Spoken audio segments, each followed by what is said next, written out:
Hello, friends. Oh, it's hot. It's plus 37 outside, plus 30 in the workshop. I don't have an air conditioner. It's stuffy, it's hot, but I'm undergoing very important experiments. Now I'll share this with you. In short,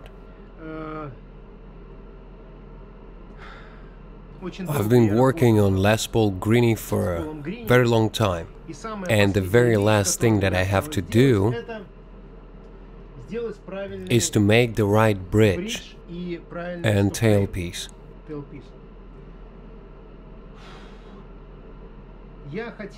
Ideally, I would like, of course, to do exactly the same, exactly like the original Les Paul. That is, to repeat all these scuffs, the exact shape of the tailpiece, the exact shape of the bridge, because the modern details, they're not what we're looking for. They won't do the trick for us, roughly speaking, nor tailpiece nor bridge. In a vintage bridge, these edges are smoother due to the manual processing of the workpiece. That is, when the part leaves the mold, it is manually processed on a grinder and then polished. And this manual processing just rounds these edges. It was the same with tailpiece. If we look at the original tailpieces of 59s or 60s, they also have such slick shapes. And all of them are completely different. Somewhere more metal was removed, somewhere less. This also happened due to manual processing of parts before plating with nickel. I set out to make my own personalized parts, just like DMC or Montreux. So far, I'm having difficulty finding people who would make die casting matrices for me for a reasonable price, so that I could produce my parts. But in the meantime, I'm making prototypes. And actually, I'm doing pretty well that way. Here's one of the prototypes of my bridge, made from zinc. And these are the prototypes of the tailpiece. Here we have an alloy of aluminum and zinc, as it was before, as it was in the 50s. Why is zinc added to aluminum? The weight doesn't change. Well, it changes, but not very much. The bridge remains light, but zinc allows the alloy to spill very well, without bubbles, without defects. It flows very well into this form. Therefore, zinc was also added earlier, this is confirmed by my research, on the composition of metals, which we conducted with my friend. He works at the company that tests everything. Technology, metals, they have all the devices, and he helped me to perform the analysis of metals. We did an analysis of the vintage parts that I had. And my experiments again confirmed that zinc was previously added to the alloy, not only aluminum. And this also is confirmed by the dark areas on the scuffs. It's the zinc that darkens as part of the alloy. I then made my prototypes, but they are not covered by anything. And the question came up: how can I cover an aluminum alloy with nickel without an intermediate layer of copper? You know that nowadays technologies require that any metal which is to be coated with nickel or chromium is first coated with copper, so that there is better adhesion of nickel or chromium. And before, they did it without copper. What then was instead of copper? Zinc, of course. That is, the component was first coated with a thin layer of zinc, so that nickel or chromium adhesion occurred. And I found one way, not galvanic, but chemical. how to cover an aluminum alloy, and in general any other alloy, with nickel, without copper. I saw a video on YouTube, contacted a person, and he sold me 2 chemistry sets. There are some bottles, nothing is written on them. Well, that must be nickel, and these are some kind of powder. For a very long time I tried to get some instructions from him on how to use it, in what proportions to mix. In the end, it was very difficult. Everything was, well, somehow very strange. But what I understood, the technology is this. First we process the component in a solution, in an alkaline zinc solution. Then we lighten the component in acid. Then we rinse it in a soda solution and place it in a nickel solution, which we have heated to 84 degrees Celsius in a water bath. And it is boiled there for about 40 minutes. And this thin layer of nickel is applied. Then we simply bake those components in an oven at 250 degrees to make the coating more durable. But the acid, which should lighten zinc and remove the oxide membrane, is impossible to buy in our country, because nitric acid is a prohibited ingredient, that is, legally impossible to buy. Therefore, I decided to try without this acid. And yesterday I had a day of experiments. I did a lot of tries, because earlier I didn't cover different components with nickel. Instead, I covered brass and bronze with silver. Notice that's a very interesting method, I will show you now. Because from now on we will cover everything with silver, in order to achieve the correct color of the coating. That's because I still think on how to do it cleverly with nickel, using some kind of alternative acid instead of nitric. We will return to nickel, but that's not important now. I need to finish the greenie and I need to properly coat my metal parts to finally finish the project, because probably half a year has passed since. So, long time ago, about 20 years ago, I made a large peculiar lamp out of bronze. The sculptors and I molded it, casted it, and the sculptors processed the bronze, giving it different shades with all sorts of chemicals. And I asked, what do you use to darken the bronze so it's pure black? He says, photographic fixer. And photographic fixer is what the developed film is fixed with in photo laboratories. When a photographer shoots on film and it needs to be developed, it is developed in one solution and then it is fixed in another. So this disposed photographic fixer is very saturated with silver. And when silver is applied to bronze, because of oxidation, I don't know. In short, bronze turns black, becomes black. And once I was in my workshop and I had to blacken something. I remembered this method and thought that I need to get a photographic fixer. And my children attended the photography classes. And in the photo lab they were taught how to make old-school photographs on film, how to develop film, and how to print photographs on paper. And when I went there to get my children, I asked if the lab had a used photographic fixer. I was told, yeah, we have it. I asked to pour me a little of it, I would pay you. And this dude just gave it to me for free. Wow, great. I came to the workshop. Here I have this transparent liquid, and I'm ready to blacken the metal. I poured a little into the jar, threw a brass piece in there, but it turned out to be silver.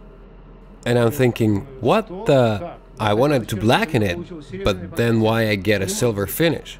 I started experimenting, and yes, since the solution is saturated with silver, if we put some non-ferrous metal in there, the silver ions will pass without electricity, without anything else.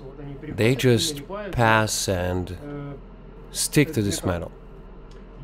I tried to immerse a lightweight aluminum tailpiece in the photographic fixture, but nothing happened. Because aluminum is a hell of a thing, and aluminum is very difficult to deal with at all. But I decided to combine two technologies. I took from this set of chemical nickel plating an alkaline zinc solution, dipped the component into this zinc solution, and then immediately after rinsing, dipped it into a photographic fixer. And here's what I got. Guys, this is super cool. Of course, the coverage is not perfect, but I don't need sparkles. I need vintage. And it's simply, well, I couldn't think of a better method. I haven't seen anything like that before. It looks amazing. I'll show you a little closer later. We'll go through this process together. So in short, we will cover the zinc bridge and aluminum. A tailpiece from an alloy of aluminum and zinc. And we'll see how it will turn out. Let's go. So, friends, after polishing, I have to clean these parts a little. Clean it up from sanding paste, from all the junk that got there. I will do it in an ultrasonic bath. It's gonna help me with it. It will help to clean all the inaccessible places. I added here an alkaline solution for ultrasonic baths. Now I will add some warm water here. Even hot.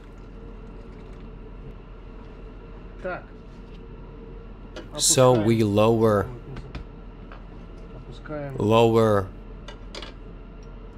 the parts,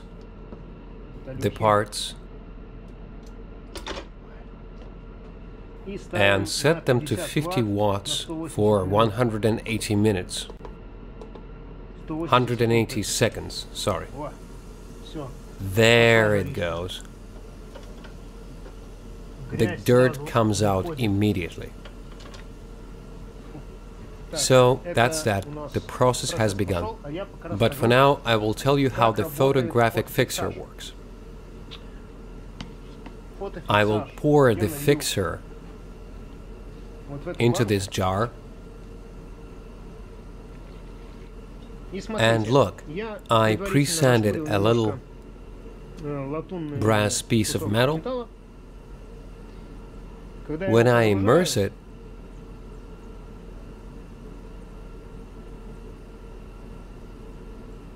you see, it turns silver.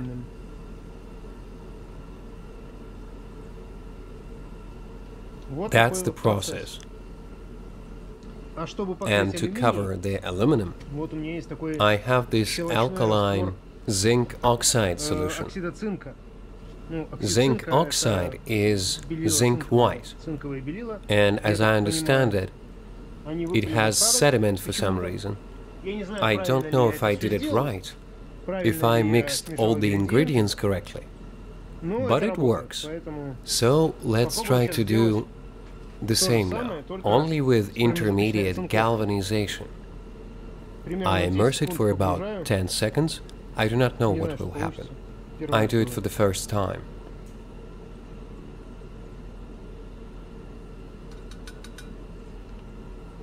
Wash it. Well, it darkened for some reason. Well, no, it's the same. Remains the same.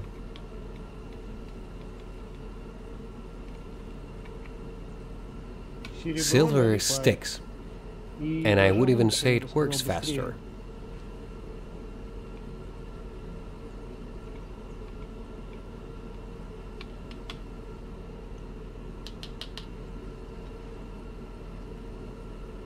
Very good. The thing is that silver has a very similar color to nickel. And it's a little bit whiter and a little bit yellower. Well, a little. Oh, look what we have here.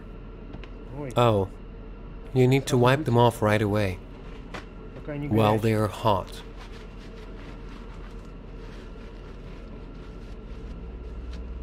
Ouch, hot. Unfortunately, it's not clean everywhere. It even darkened a little. Apparently there was a reaction of aluminum and zinc. The details darkened a little, and they became very beautiful. You need to work quickly, because the oxide membrane will not wait for you. It will immediately cover the component, and that's it. The components we have are relatively clean, fat-free. Now we'll rinse it all in clean water. The zinc has turned black. See? It's certainly black. And now we will deal with the coating. Zinc, water, silver, water.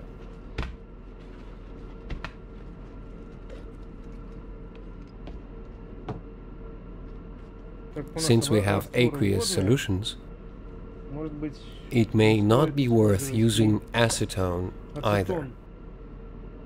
I will perform matting with this abrasive cloth, which I use just for these cases. Since our coating will be relict, I don't bother much with polishing and degreasing here. We are going to conduct our first experiment for 10 seconds. Well, roughly.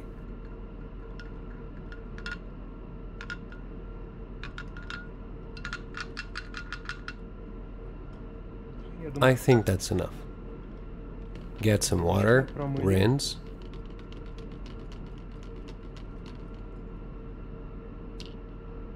It's covered with a whitish bloom. And put it in silver right away. You have to stir it like that, stir, stir.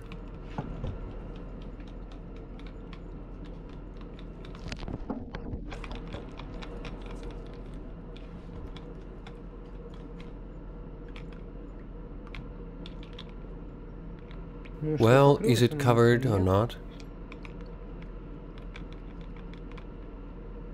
Let's see. Rinse it in water.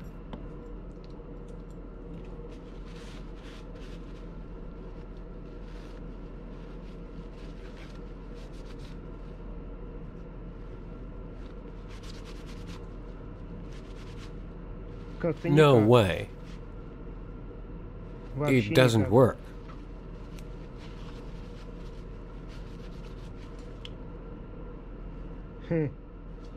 Well, this is a bummer.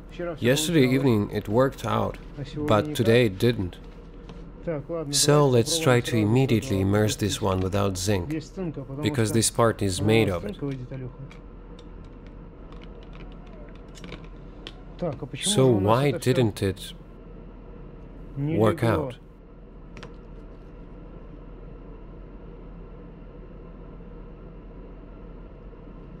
I do not like this.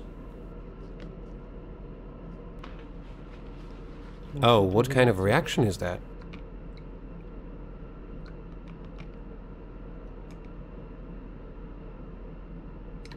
Some kind of turbulence arises.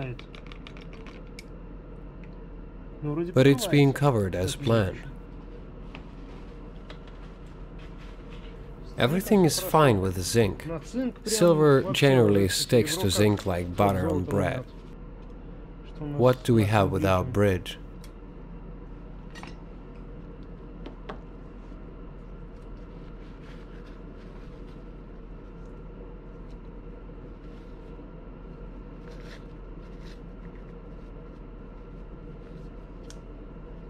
Our bridge is completely covered with silver, which is very similar to a good, high-quality vintage nickel coating.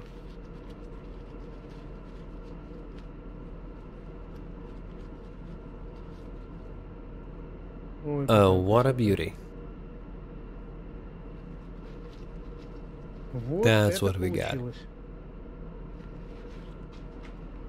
Here, now I'm interested in these parts. Why are they not covered? Or are they? Well, nope. I polished and grinded one detail and matted it also. Let's try it again. And if it doesn't work out now, then I have one more idea.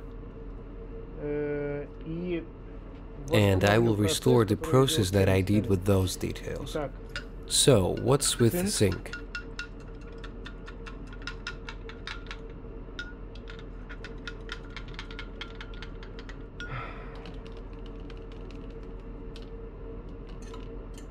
Oh, damn it. Where did you fall?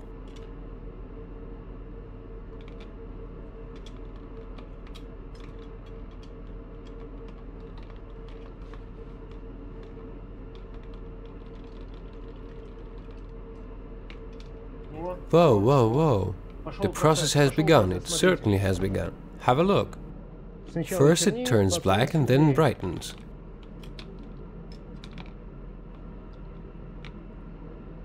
You see, silver is already settling. Great news.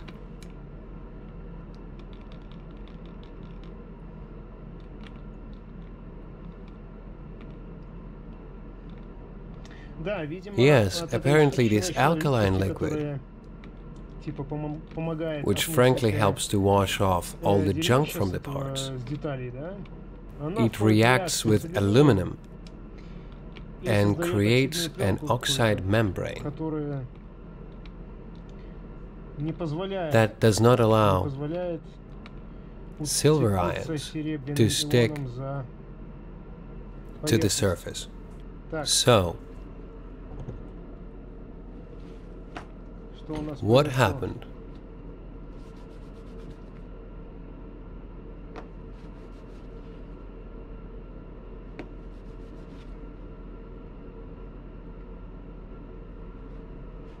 It's not very clear. The aluminum looks like silver, and the silver looks like aluminum. Of course, they look a little different. But I want to tell you that actually everything worked out for us.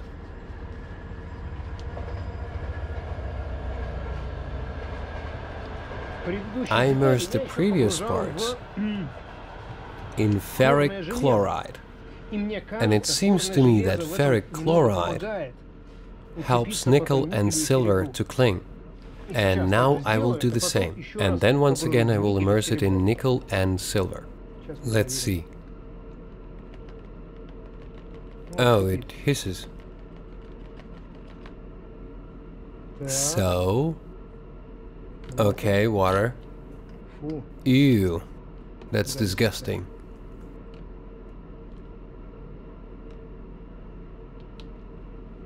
So, everything has turned black. That's good news. Now we will see what has turned black. Silver did. Look, this is silver. And if there was no silver layer, then I would not be able to erase the blackness, because zinc in the aluminium alloy would blacken. But here, everything went as it should. Now I will wipe it off and try to immerse it again in zinc and silver.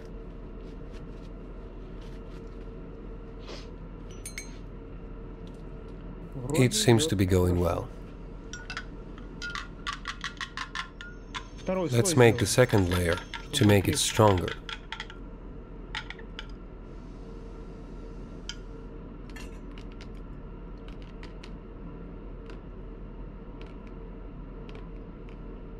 The water needs to be changed.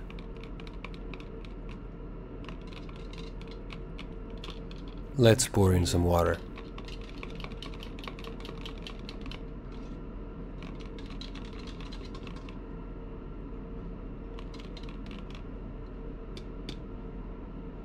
And also, I have an idea. The idea is not to polish this one here, but instead immediately put it in ferric chloride.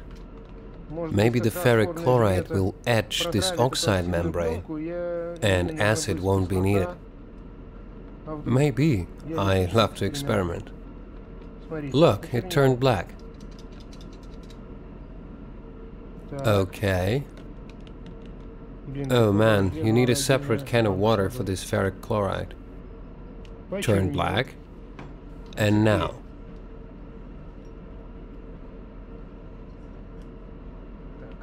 So it's silver. And now let's take it back into zinc. Right after ferric chloride. Oh crap, I dripped it.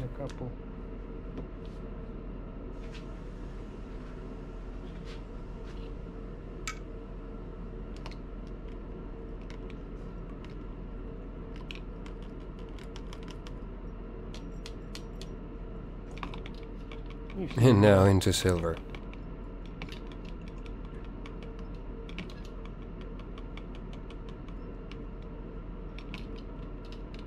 Well, let's see. Interesting things are going on. Oh God, how beautiful. Dear Lord. Super cool color, super cool. This is the best bridge I've ever had. And the best color I have ever done. It's so cool. This is just wonderful.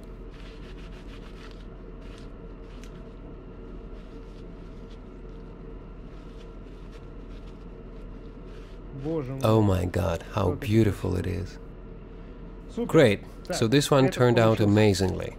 If this doesn't work out, you will have to once again polish this thing.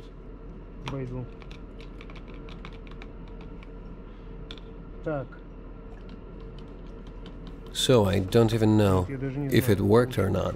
Now we will check the color. In my opinion, it didn't. It seems it didn't really work. Yeah, we'll have to polish them. See, this is the color of the aluminum alloy. And this is the color with silver. They are very different. Aluminum is bluish. Silver and nickel, by the way, after vintage is yellowish. Greenish yellowish. So I'll go polishing.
This is what we've got today.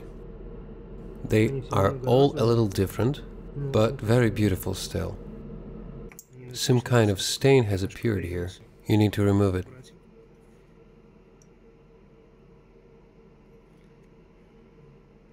Here's our bridge, with correct shape. Well, that was an experimental day, my friends. The experiment was a success. I am very happy, because, well, it's cool when something works out, and it turns out the way you planned. I hope you enjoyed it. I will try to shoot such vlogs more often. Goodbye for a while. Rock and roll for all.